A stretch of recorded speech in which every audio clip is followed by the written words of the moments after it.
శిరసు వంచి నమస్కారం.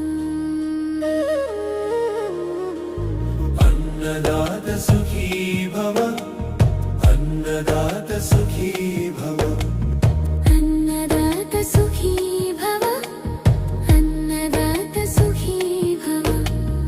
ఆకలి తీర్చే ఈ అన్నమే అమ్మ కరుణకు రూపమయ్యే, నిదానం ఈ జన్మకే కాదు 7 జన్మల వరమయ్యే. అన్నదాత సుఖీ భవ, అన్నదాత సుఖీ భవ. వారాహి తల్లి ఆశీర్వాదం. నమస్తే, నేను మీ లక్ష్మీ ప్రసన్న. మన కాకినాడ కొవ్వూరు వారాహి పీఠంలో ఉన్నాము. మన వారాహి పీఠంలో ఈరోజు అన్నప్రసాద కార్యక్రమం జరుగుతుంది.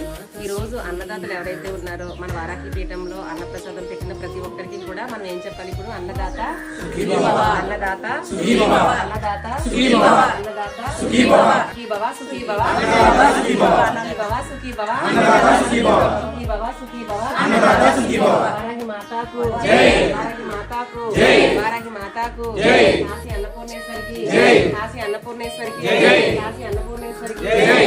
శ్రీమాత్రే నమః.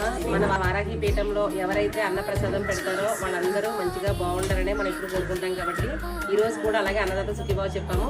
ప్రతి ఒక్కరికి కూడా వారాహి తల్లి ఆశీర్వాదం ఉండాలని మనస్ఫూర్తిగా కోరుకుంటూ సర్వేజన సుఖినో భవంతు.